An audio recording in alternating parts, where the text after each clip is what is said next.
Hi everybody, this is Noelle at Oakwood Village Petitti's, and it is June and it's perennial gardening month, and I wanted to show you some of the beautiful colors and textures of all the perennials that are available.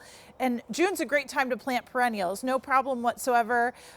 There's so much color and it's just starting to come on too, so we want to show you. Through this bed we have beautiful combination of not only colors and textures. Powys Castle is this beautiful silvery artemisia. We have plum pudding, coral bells.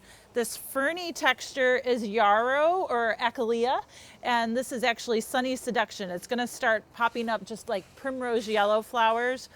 Lime Ricky is right here, so that's that cute little lime green foliage, coral bells. And then we do have some salvia. We also have some periwinkle catmint or nepeta right here. And what else? We do have the Royal Candles Blue Veronica right here too. So if you need some blues in the garden, there's a lot to choose from right now. We're gonna walk you into kind of a drier area because we have to be careful with the irrigation. Especially in when we're talking about the sedum family. So we're going to walk that way. So October Daphne is my favorite, and you see this here. October Daphne makes this really cool sort of round mound, if you will, and all the flowers are just little whorls, little circles on the stems. Pink edging, light blue, kind of mint blue or mint green coloring right now. But when you get into the fall season, it just really intensifies with color, more pink through the leaves, and then also you get bright pink flowers. So this is one of my favorites, and really it always looks cool out in the landscape, but boy, when it hits October, it is absolutely gorgeous. We do have a variegated variety too. So if you like a little bit more color in that foliage, you can see the yellow. And then this actually is a new sedum for us. This one's called Atlantis. Look at this cool, it kind of has that sort of coral kind of look. But I'm telling you, that variegation stays, and it is just a really, really neat plant. Again, low mounding, your sedum family. There are some taller stone crops that can get, let's say 24 inches tall, but many of the newer varieties are gonna stay a little bit more shorter, a little bit more compact and full for you so they don't kind of droop over. If you do have taller varieties with sedum, we talk about pinching them ever so often. So about once a month you can go in and you can pinch. It'll delay the bloom cycle on them, but it will keep them so much more compact. So I just wanted to show you all the different foliage colors. There's grays and burgundies and just beautiful, beautiful plants. This is Firecracker. I love this one. Look at that burgundy color on it. We're out in the sun, so it's a little bit hard to see, but there's just so many varieties out here. For sunny, dry, kind of neglected areas, they are the best. They're awesome. So obviously we're in the daisy section, and again, full sun plants, awesome. Lots of varieties that are available out there. This is Whoopsi-Daisy. Whoopsi-Daisy is a repeat bloomer, kind of medium height, if you will, in the garden, right around that 20-inch mark. But boy, continue to cut them back and they'll continue to bloom for you. They really are an awesome plant, deer resistant. So they work really well in our gardens for us. And of course, daisy is the plant that keeps on giving. So once you do grow daisies in your perennial garden, you're able to give them away to friends and family too. Lots of varieties. White Mountain is one of my favorites. Look at this flower, how large it is. Great landing pads for your butterflies, especially because they can see that center of the daisy and just land right there to feed. And I'm going to tell you, with White Mountain, again, we first grew it as kind of a annual type of Shasta daisy. We didn't know how hardy it was, but it's super hardy and it just keeps on blooming and blooming and blooming. So really, really awesome varieties available. And again, very, very cold hardy, no problems whatsoever in the garden. We're gonna walk down to the lavender here. And again, great pollinator plant, awesome deer resistance. Look at all of this. Beautiful, beautiful varieties. You know, calming effect, of course, beautiful fragrance. And cut them. You know, a lot of folks will ask, you know, can I cut my lavender? Absolutely. Keep cutting it. The more you cut it, just like any herb, any perennial, it's going to produce more growth and it's going to bloom even better for you. So cut the flowers, hang them up, dry them, use them in potpourri, however you want to use them. But it is a great plant. If you keep on cutting, it'll keep on producing for you. Check out this one. Okay, this is phenomenal. And granite, look at these stems on this. So I love the flowers are nice and bold, really, really big. Stems are great for cutting. So if you love to do cutting arrangements, this is a phenomenal lavender that you want to go for. It is a really, really cool plant.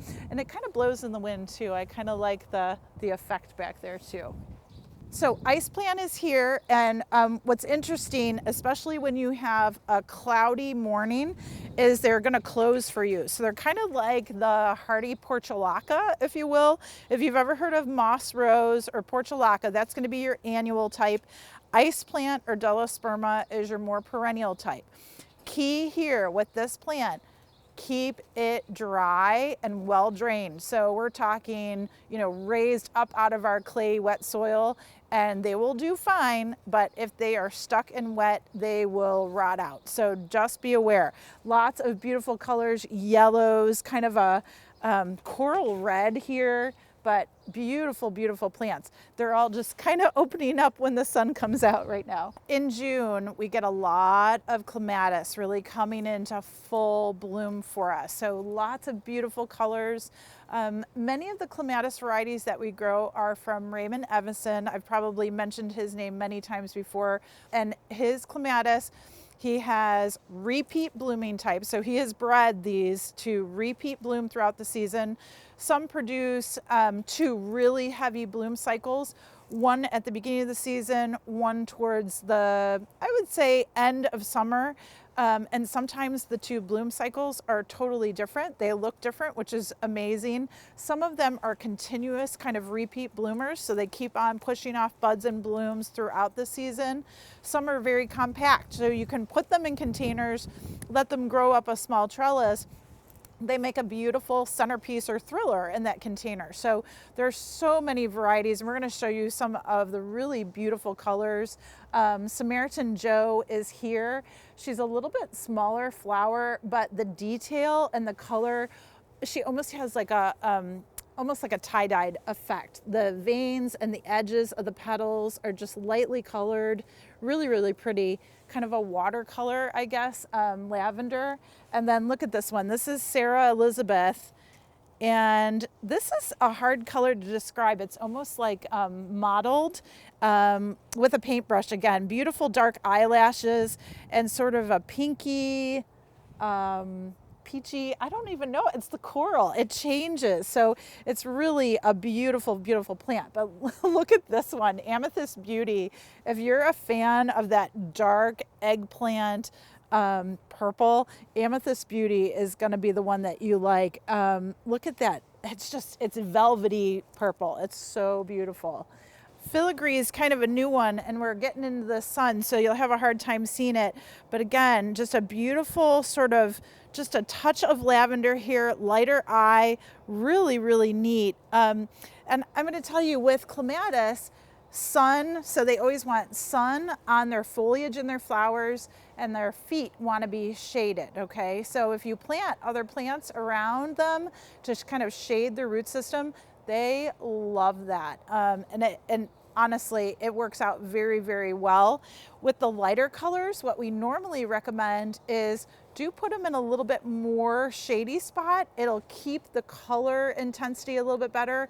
If you put them out in full hot, hot sun, the color tends to fade much quicker on them. So that's something to keep in mind when you're choosing colors for clematis as well. Shade gardening is super important. We have a lot of customers with, needing some shade ideas, and there are plenty of plants, lots of color for shadier spots. So normally 6 hours or less of sunlight full shade is considered 4 hours or less. So you might have those types of conditions. But again, coral bells are always going to help provide a lot of color and texture. Again, this is lime ricky. We saw this up in the shade, and lime ricky can take some sun, don't get me wrong. If there's water droplets on the leaves, sometimes you'll see a little brown burn mark, sunburn mark on it. It's okay. They really do a nice job for us in just about any aspect. But I wanted to show you the stilbe are just starting to come on. So a stilbe are sometimes called false spirea, but you've got ferny foliage at the base, and then you get these spike flowers. All different colors, usually in the reds, pinks, purples, and white family, okay? But what's great about these guys is not only are you getting the foliage texture, but you're getting beautiful mid-season flowering in the shade garden. So this one is Little Visions. We love the Visions series because their base stays so compact with foliage. They're really, really fuzzy, so that is increased deer resistance. And when these flowers come out, they are almost like candle thick, kind of like your Veronica that we showed you up in the sun area. So they really provide a lot of interest, a lot of contrast in that shade garden. Make sure they don't go dry. That's your work it like a boss tip here, where you want to go ahead and keep them on the moist side. They really will do fine, but drier side, they won't do fine, okay? And so more of the coral bells again through the area, but we're gonna have Taylor kind of pan down and look over this way. We love the contrast with the blue macrophylla hydrangeas, and then look at this is black pearl coral bell. Black pearl is a proven winner coral bell. Look at that. It's kind of like a glossy sort of bronzy brown, purple black. And then look at light pink flowers. These are great for hummingbirds in the shade. If your goal is to attract hummingbirds, plant some coral bells. Doesn't matter if they're a pink or a white color or what have you. They love these little guys, and they'll fly around and definitely feed from them. And this hydrangea, it's an endless summer, okay? So endless summer, bloom struck, beautiful flowering just coming on. So again, part shade, definitely 4 to 6 hours for the hydrangea, and then beautiful companion in front would be the black pearl. It's fantastic. This combination I love, and Stella always does a great job, where you have your carex or sedge in the front, and look at the variegation on this leaf. It just has such a bold kind of creamy white stripe down the center here, and this one is called Evergold. And then behind it, you're just starting to see sort of the early blooming astilbe coming up. So this is unique ruby red right here. Sort of the unique varieties are a little bit shorter. And then behind it, if you look, this is a darker foliage type of astilbe, and you can see that bronzy color in the foliage. This is Mighty Chocolate Cherry. And boy, these flowering stems, they can get probably 24 to 30 inches high. They're really cool in the garden. So we have grasses behind us. There's lots to choose from everywhere, from a very small blue fescue down here. This one's beyond blue, so it has a beautiful, bright, steely blue color to it. And you're talking no more than 10 to 12 inches on that grass. We do have a very thin leaf. This is a really cute one. It's a miscanthus or Japanese silvergrass. It's called Little Kitten, and it has the thinnest little leaves here. The foliage is just so fine, really, really pretty.